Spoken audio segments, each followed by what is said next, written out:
Yeah, I mean, some of us are on the top, Frankie, and only halfway there.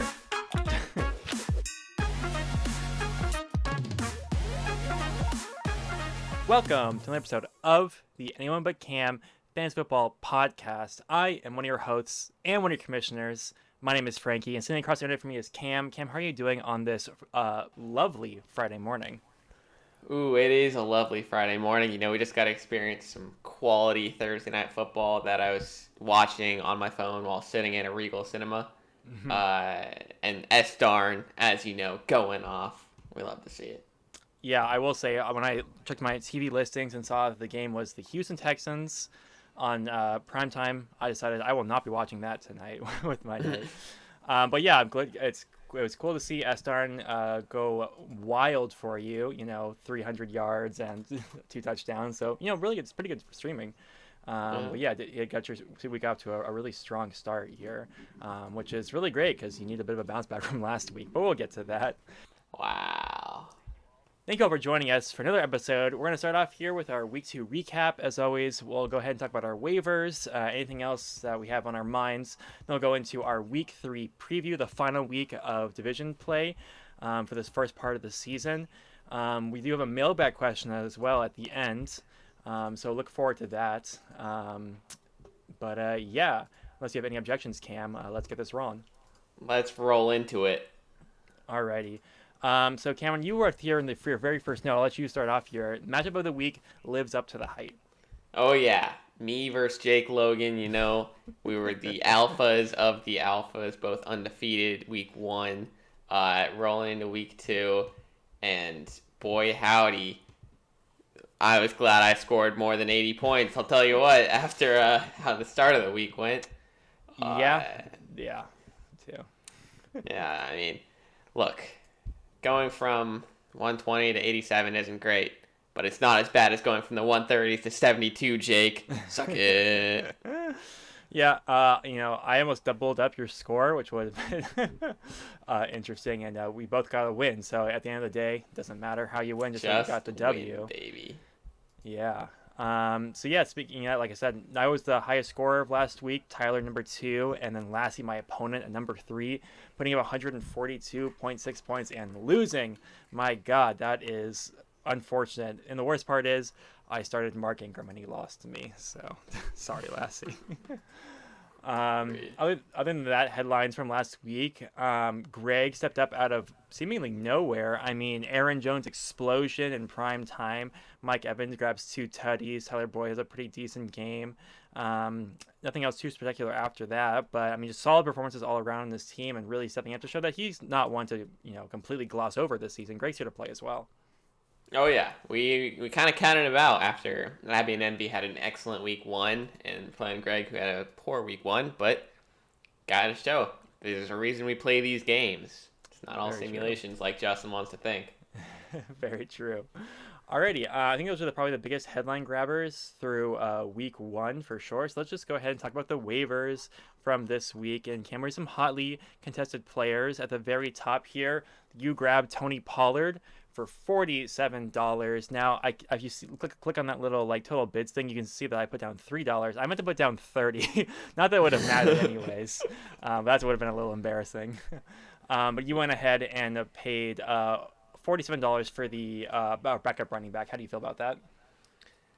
I mean, the man had a good week last week, and I feel like he's one of the premier handcuffs in the league. So if I'm gonna get lucky, I want to get lucky with my boy Tony P. Yeah, I mean, it probably is Number 2 behind Kareem Hunt, right? I guess they're not really handcuffed. They're just a full two split back role almost. But yeah, so I mean, I don't think it's a bad idea. I would have definitely spent up more if I didn't already spend up so much for Mark Ingram. Oh, that's embarrassing. Other things here. Cam, you wrote a note here that says, it's just a repeat from last week, saying, why did you get Jameis Winston? Yeah, that's, you already made the right decision in cutting him for Sam Darnold this week, but are you still reeling from the pain that famous Jameis gave you last week? Look, I can only blame myself. Yeah. That's all I really have to say. Yeah, a couple other things here. Tyler goes ahead and nabs KJ Osborne. We'll talk about that later. Cordell Patterson, hotly contested bid here. Devin Nelson for 17. The next highest bidded player, I believe, would have been Daniel Jones, who I went ahead and snagged for a ransom of $5, which was great. And then a couple other, just a couple like kickers. Derek Carr gets 3 bids, and Lassie wins him out with a $0 bid. Actually, a lot of action on the waiver wire this week. Was there anything else that really stood out to you? I mean, just Lassie picking up both Derek Carr and who's the other one? He got Kirk Cousins, and then proceeding to drop both of them.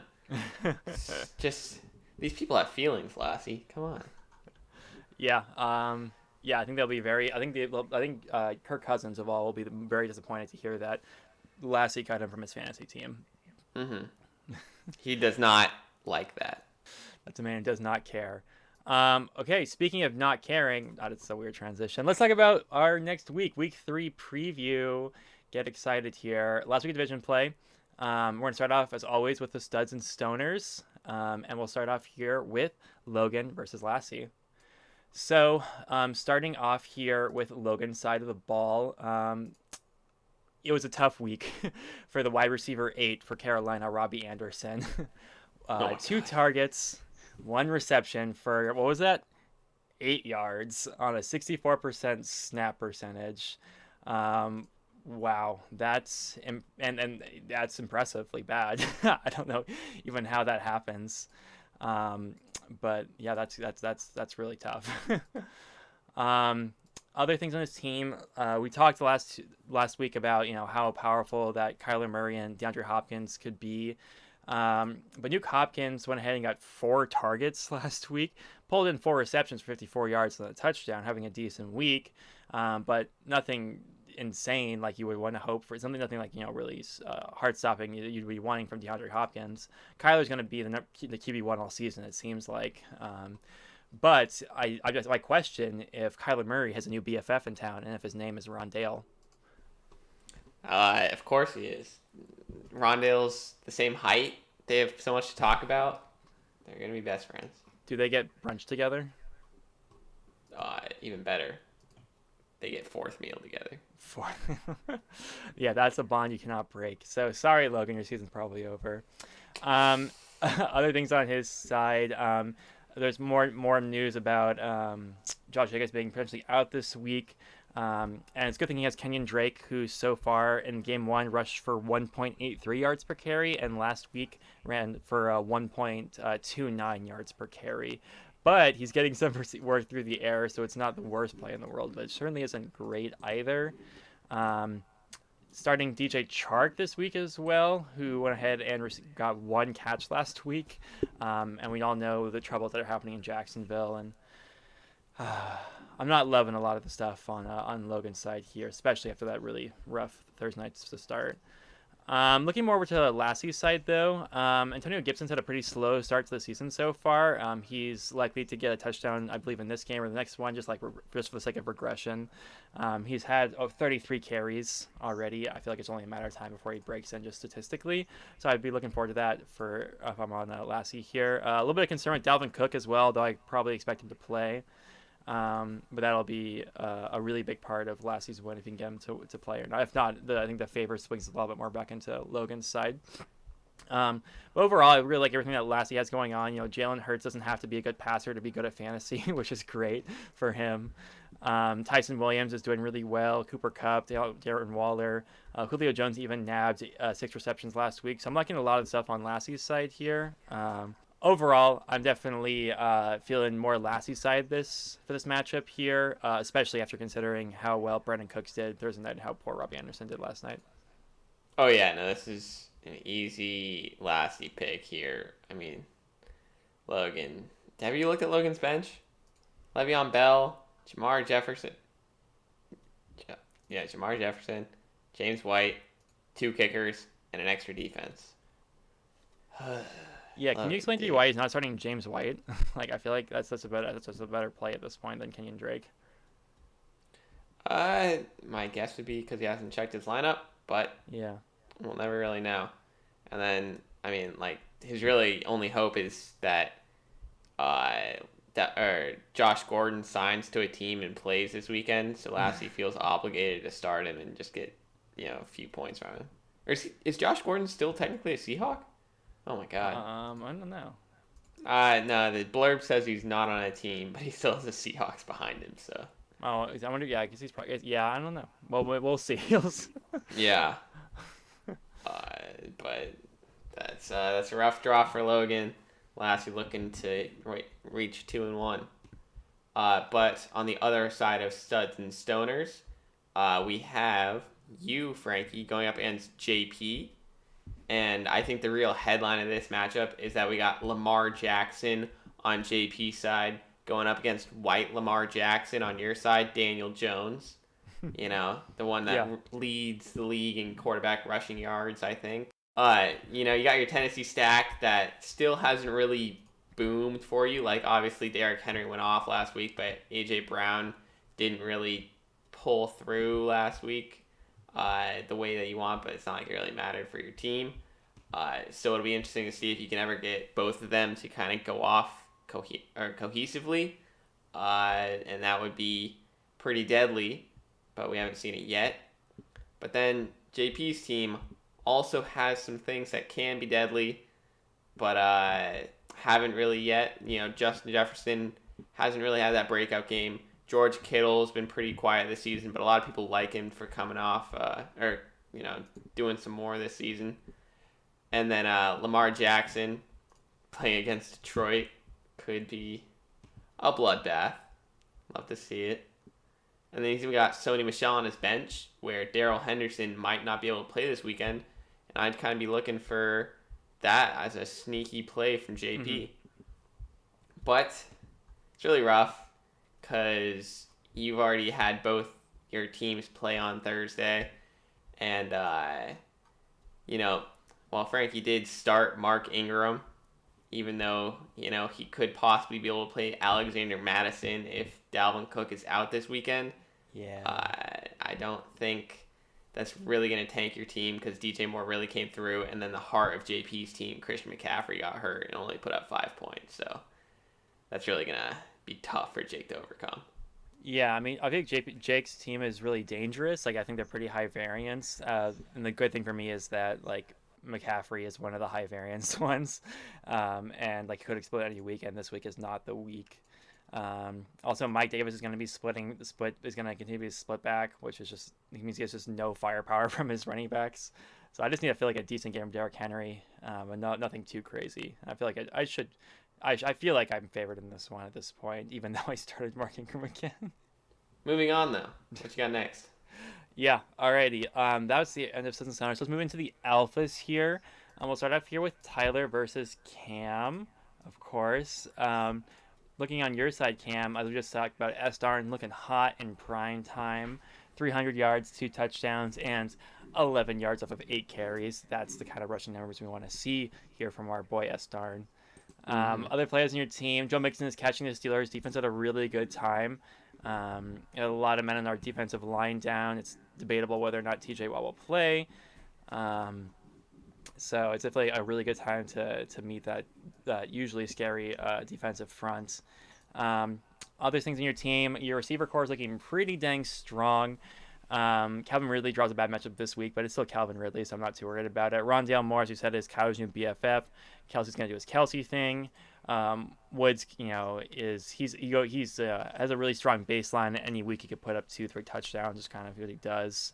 Marvin Jones is even on a bad passing attack so far, is still putting up like really strong wide receiver 2 numbers. I really like a lot with everything he got going on here. Melvin Gordon is still fine for now. We'll see how much longer that lasts too.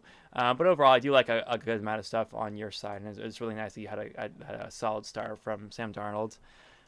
Looking over to Tyler's side, the thing that shoots out to me immediately is that he's starting Laviska Shenault still, who scored 0.70 points last week. I'm assuming that's why he picked up KJ Osborne and hasn't swapped him out yet. KJ Osborne, who has 17 targets through the first 2 games and a touchdown last week, I feel like is just a much better play overall. But other than that, like, the combination of Chubb and Eckler is deadly. Godwin, CeeDee Lamb can both go off at any week. Noah Fant's been playing pretty strong. Chase Edmonds more of a floor play, but he'll get you your points. And then of course Aaron Rodgers in a NFC title game rematch from 2 years back will be fun to see as well. So a lot of good stuff on both sides. If Tyler goes ahead and swaps out Laviska for KJ, I think I'm like in Tyler's side, probably a little bit more overall, just because I think most position groups he kind of has a little bit of an edge, besides for tight end, obviously. But I think it should be a competitive game between two alphas Yeah, who are looking to some of us are on the climb top, the way to the top of the Frankie, and division. only halfway there. I'm spooked. I'm pretty spooked for this week. Austin Eckler versus Kansas City. I don't want to have to deal with that. And I really don't want to deal with my entire team being done before even the Sunday night game starts. And then I just have to watch Aaron Rodgers and CeeDee Lamb just destroy all of my hopes and dreams. Yeah.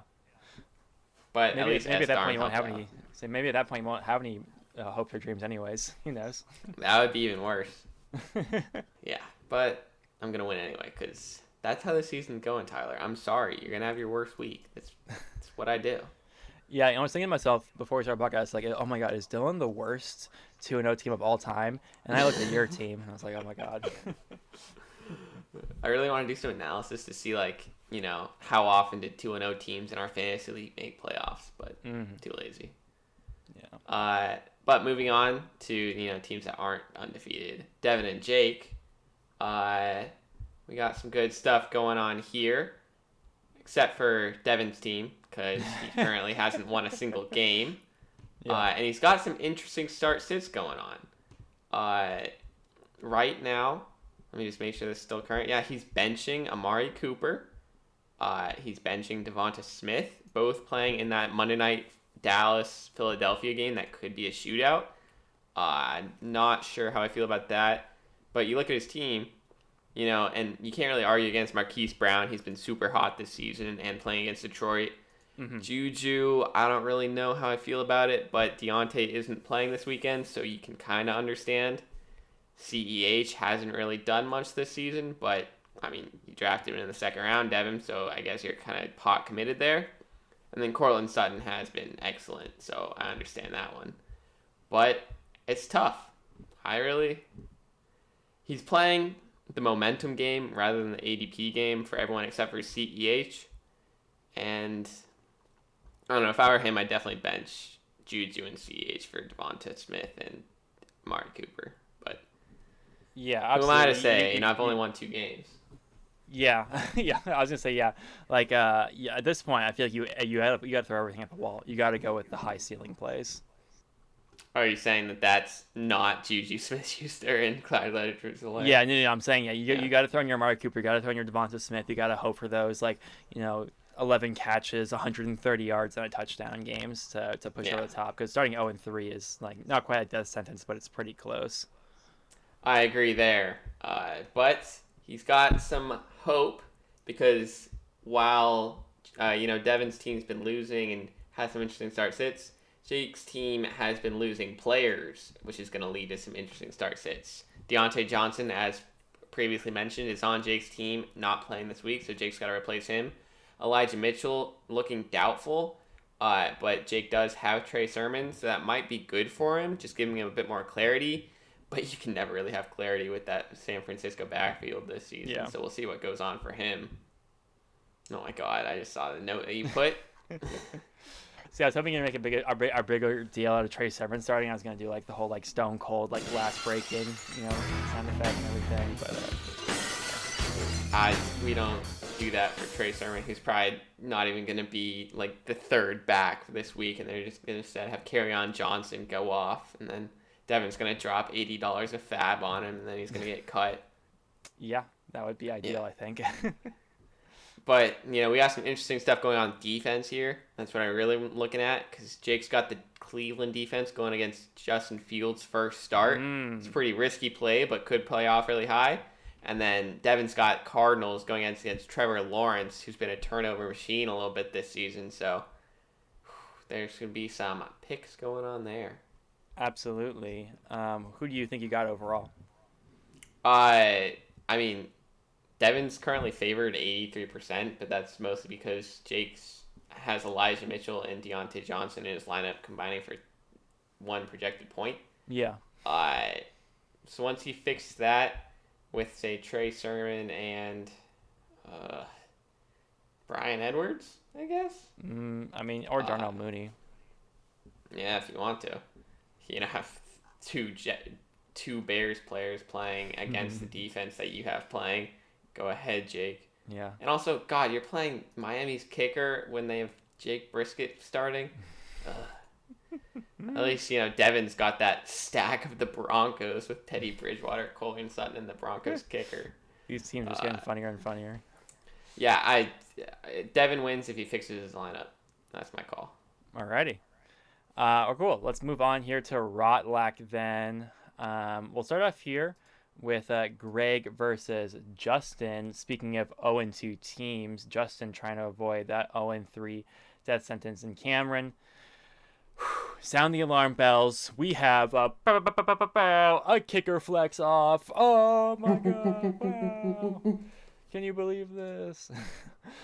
Both teams has two kickers. So I think in the spirit of that, I will only be analyzing the kickers and then none of the rest of the team's players. So Greg has Robbie Gould and Younghoe Koo, while Justin has Harrison Butker and it looks like Jason Myers here. So Harrison Butker is the kicker 18, and Jason Myers is the kicker 28. While Robbie Gould, the kicker 9, and Younghoe, the kicker 23. So overall, slightly favored into Greg's side. So I think that's it. I think that's all I got to say. Greg's gonna win this matchup. Yeah, that's all you really need to say. Oh my god. Yeah, just kidding. I mean, that's a fun thing to watch. But let's start out. Let's for real here. On Greg's side, I think it's about time that Seahawks fans and DK Metcalf owners are ready for some regression here. Regression to the mean in terms of like his points. I mean, I know he already scored a touchdown, but I feel like it's coming. I feel like there's got to be more scoring happening. There's got to be some rust to DK magic coming up here. I hope not, because I do like the rest to Lockett narrative for sure. But I would like to see Metcalf, if I'm Greg here, really go off this week and try to give him some more faith in what he can do this season. Other than that, Javonte Williams' season is still not here, so it's unfortunate he has to continue to start him.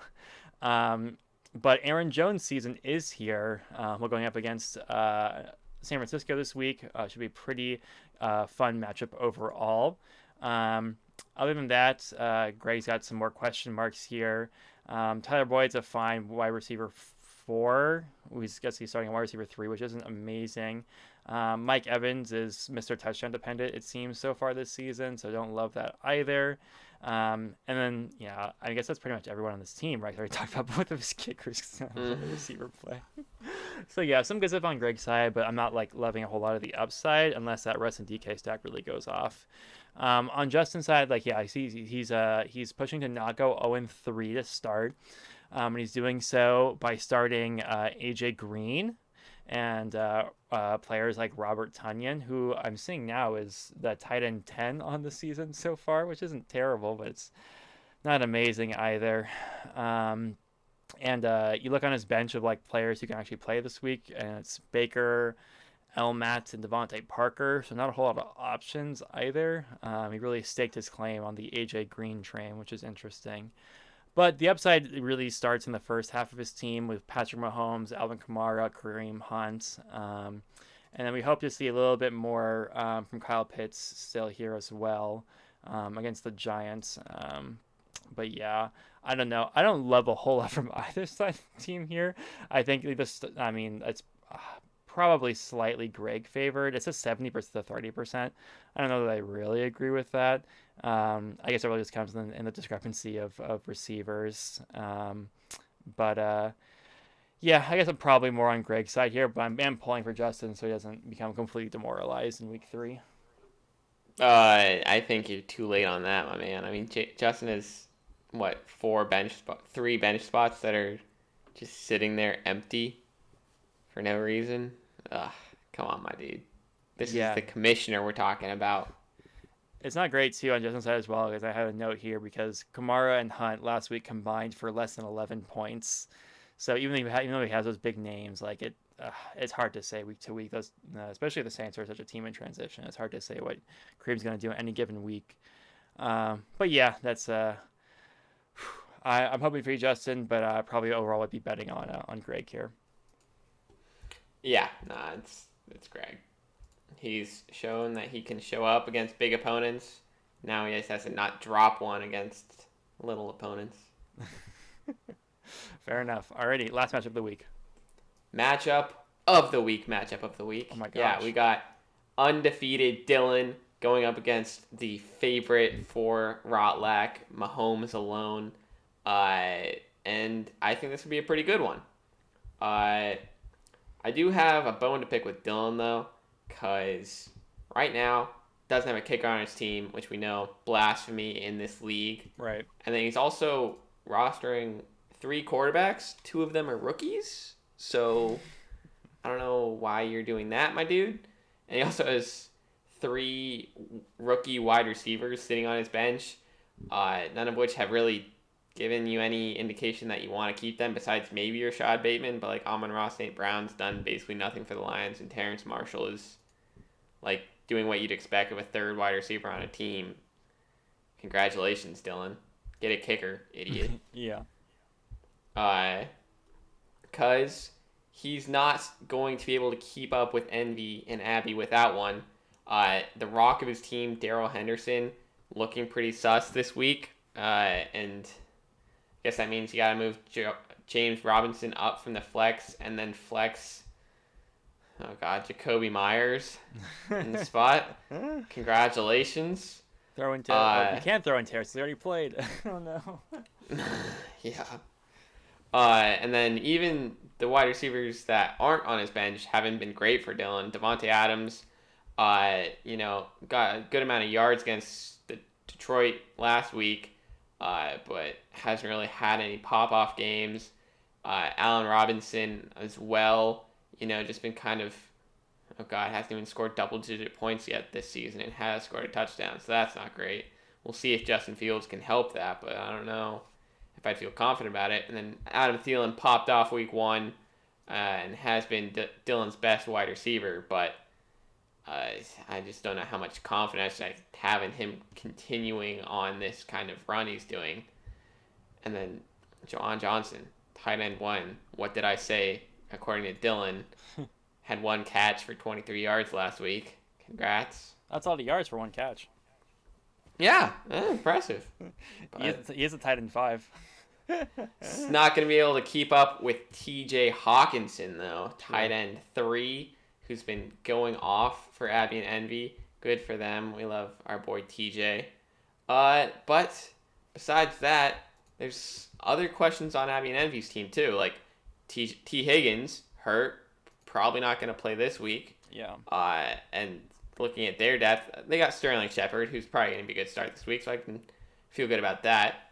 But you got Zeke, who hasn't really been the bell cow that you wanted to be this season, and Damian Harris, who has been, exactly what you kind of expected him to be, a high-volume, touchdown-dependent running back. So we'll see if he's able to do anything good with that.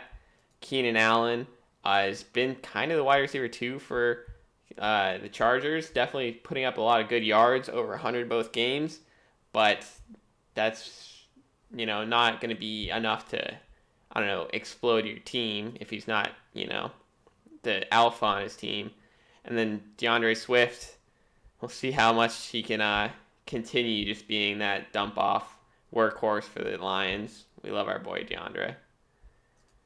And Debo, who, has been popping off, is the yardage leader in the NFL this season.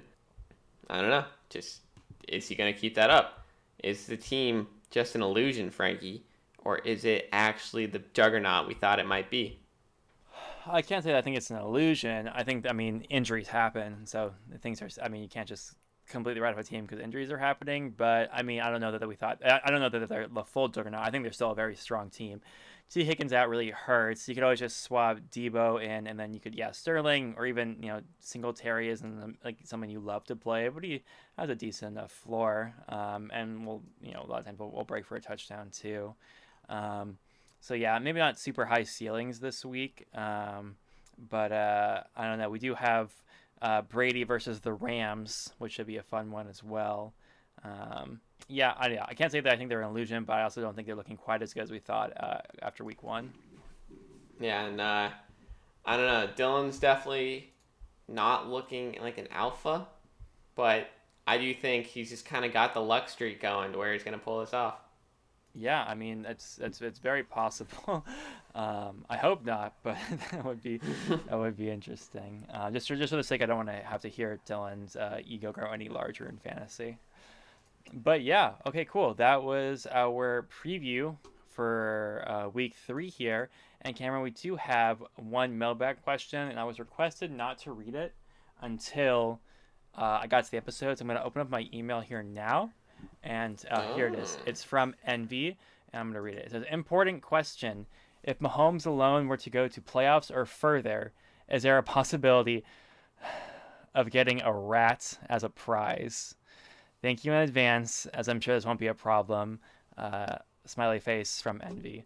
I think the answer is absolutely yes. There are going to be no animals as prizes in my league, and that's final.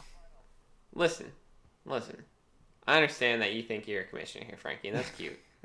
But we all know, whichever one in the relationship gets further in the fantasy football league is the one that makes the decisions. Mm-hmm. So if you don't want a rat, then you're going to have to tank her team hard. I don't care if you have to cheat. I care if you have to, go out on the field and beat her down yourself, metaphorically. Oh my God. If you don't want a rat, then you got to step up. Step up to the plate. Salute the flag. Yeah, when our teams match up, oh my God, when our teams match up in a couple weeks, we'll see about that. But for now, no rat. And that's all of our mailbag questions for this week. Cam, one last note here. I don't know if you know this, but we are facing each other off in our Dynasty League. Did you have one quick take from our upcoming matchup? Your team is washed. My team is dominant. And have fun in consolation. What? Your team is we're both 1-1. What do you mean? You're starting Miles Sanders, dude. Yeah. Embarrassing. I mean, alrighty, cool. Well, we put as much effort into our dynasty matchup as we on this podcast as we did in our actual matchup. So there you are, team. Okay, cool. Thank you all for listening to an episode of the Anyone But Cam Fantasy Football Podcast. I have been Frankie. And I will see Dylan as we're both undefeated next week when we face each other. And then I will kick you in the teeth. Yeah, I don't think that's going to be true, but we will see what happens then. Thank you all for listening, and we'll catch you next week. Peace.